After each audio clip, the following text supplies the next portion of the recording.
अस्सलामुअलैकुम दोस्तों। दूसरे टेस्ट मैच के लिए बाबर आजम ने कप्तानी संभालते ही पाकिस्तानी टीम में ऐसा बड़ा ऑपरेशन कर दिया है कि बड़े बड़े खिलाड़ियों की जगह ही दोस्तों ख़त्म हो गई है। जी हां नाजरीन, आगा सलमान समेत कई बड़े नामों के बारे में बाबर आजम ने ऐसा फैसला किया है जिसने पाकिस्तान क्रिकेट के शायकीन को हैरान कर दिया है। लेकिन दोस्तों असल सवाल ये है कि दूसरे टेस्ट की प्लेइंग 11 से आखिर कौन कौन बाहर हुआ है और किन खिलाड़ियों की अचानक वापसी होने जा रही है। कौन से ऐसे खिलाड़ी हैं जिनके ऊपर बाबर आजम ने यहाँ पर झाड़ू फेर दिया है और कौन से ऐसे जबरदस्त खिलाड़ी हैं जो एक मरतबा फिर लंबे अरसे के बाद वापस आ रहे हैं। साइम अयूब, कामरान गुलाम, नसीम शाह, शाहीन शाह अफरीदी और आकिब जावेद जैसे खिलाड़ियों के हवाले से भी बड़ी अपडेट सामने आ चुकी है। जबकि बाबर आजम की जानिब से एक ऐसी स्टेटमेंट भी दोस्तों सामने आई है जिस पर क्रिकेट शायकीन के दरमियान नई बहस शुरू हो सकती है। दोस्तों आज की वीडियो में हम आपको पाकिस्तान के दूसरे टेस्ट मैच की मुकम्मल प्लेइंग 11, तब्दील शुदा टाइम टेबल और शेड्यूल भी बताएंगे। लेकिन वीडियो तक आपने जरूर देखना है आखिर तक वीडियो को, क्योंकि आखिर में बाबर आजम के वो खतरनाक बात भी आपको सुनाई जाएगी जिसमें आगा सलमान, मोहम्मद रिजवान और सऊद शकील के हवाले से इंतहाई बड़ा दावा भी किया गया है। लेकिन वीडियो में आगे बढ़ने से केवल दोस्तों आपसे सिर्फ इतनी छोटी सी दरख्वास्त है कि आप जिस जगह, जिस शहर और जिस मुल्क से भी हमारी ये वीडियो देख रहे हैं उसका नाम कमेंट सेक्शन में ज़रूर लिखिएगा ताकि पता चल सके क्रिकेट नाजरीन दुनिया में कहाँ कहाँ मौजूद हैं। तो दोस्तों सबसे पहले पाकिस्तान की जो नई प्लेइंग 11 है उसको देखते हैं, क्योंकि यहाँ सिर्फ एक आध तब्दीली नहीं हुई बल्कि बाबर आजम ने कई ऐसे फैसले किए हैं जिन पर आप कहेंगे कि आखिर ये हो क्या रहा है।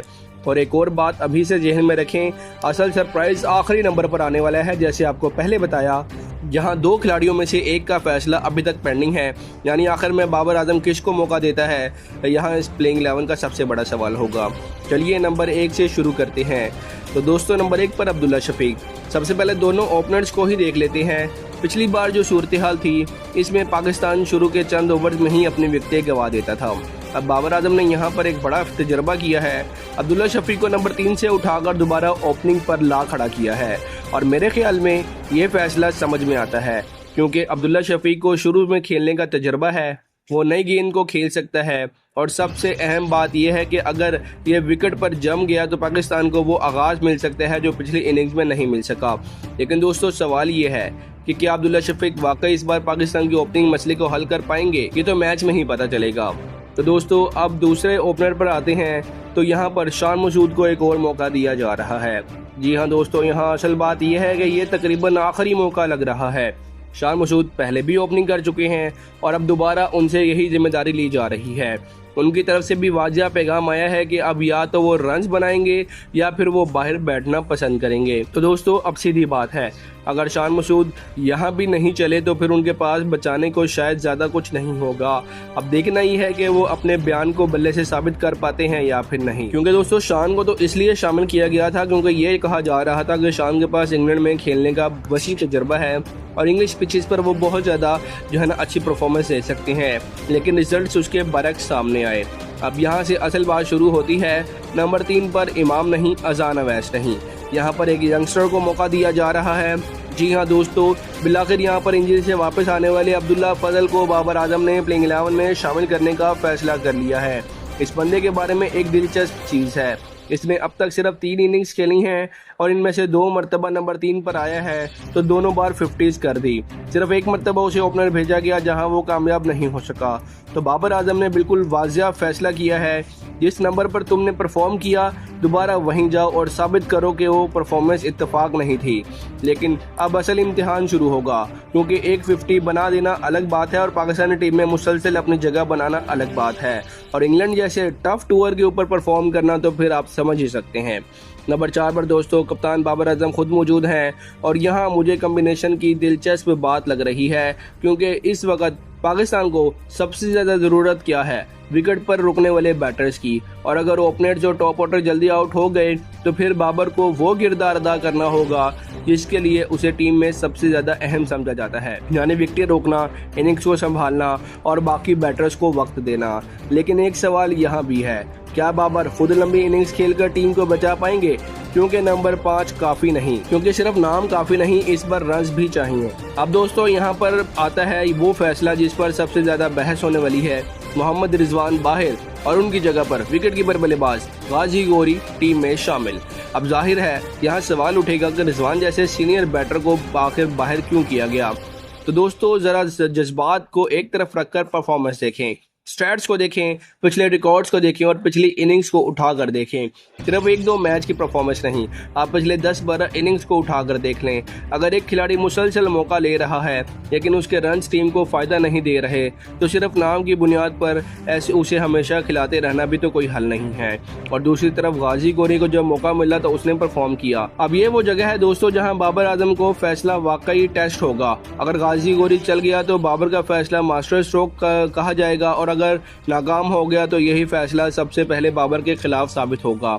अब नंबर 6 पर भी एक नया चेहरा है, मोहम्मद अवैस जफर। जी हां दोस्तों, उसे अभी सिर्फ एक इनिंग्स मिली, वहां परफॉर्म नहीं कर पाया, लेकिन बाबर ने उसे दोबारा मौका दे दिया। और यहां पर एक सवाल आपसे पूछता हूं, अगर बड़े नामों को मुसलसल कई मौके मिल सकते हैं दोस्तों, तो क्या यंगस्टर को सिर्फ एक इनिंग्स के बाद जज किया जा सकता है? इसलिए उस खिलाड़ी के लिए ये मौका बहुत अहम है, क्योंकि अगर ये चल गया तो पाकिस्तान को एक और यूज़फुल यंगस्टर मिल सकता है और अगर नाकाम हुआ तो फिर नाक़दीन फ़ौरन कहेंगे कि उसे अभी तैयार नहीं किया गया। अब आता है दोस्तों सबसे बड़ा सस्पेंस। जी हाँ दोस्तों, यहाँ से प्लेइंग 11 में वो जगह आती है जहाँ अभी तक फैसला मुकम्मल तौर पर वाजिया नहीं, आगा सलमान या साजिद खान। जी हाँ दोस्तों, दोनों का रोल ही अलग है। एक स्पेशलिस्ट बैटर है, दूसरा बॉलिंग ऑप्शन भी देता है और बैटिंग भी कर सकता है। लेकिन बाबर आजम के सामने असल सवाल ये है कि टीम को इस वक्त प्योर बैटिंग चाहिए या ऐसा खिलाड़ी चाहिए जो दोनों शोबों में कम्बिनेशन दे सके। और यही वो फैसला है जो मैच के दौरान बहुत बड़ा फ़र्क पैदा कर सकता है। दोस्तों मेरे हिसाब से यहाँ साजिद खान को मौका देना ज़्यादा दिलचस्प फैसला होगा, क्योंकि अगर वो बैटिंग में भी कंट्रीब्यूट कर गया और बॉलिंग में भी विकेट निकाल गया तो बाबर को ये गैम्बल कामयाब हो सकता है। लेकिन दोस्तों अगर आगा सलमान को मौका मिला तो फिर वो भी जानते होंगे कि अब उन्हें सिर्फ रन्स नहीं बल्कि अपनी जगह भी जस्टिफाई करनी है। फास्ट बॉलिंग में भी दोस्तों यहाँ पर तब्दीली हुई है। फास्ट बॉलिंग में उबैद शाह को देखा जा रहा है, मोहम्मद अब्बास भी टीम में शामिल है और यहाँ एक सवाल पैदा होता है, मोहम्मद अली या फिर आमिर जमाल। दोनों में से अगर आमिर जमाल को मौका मिलता है तो ये बाबर का एक और दोस्तों गैम्बल होगा।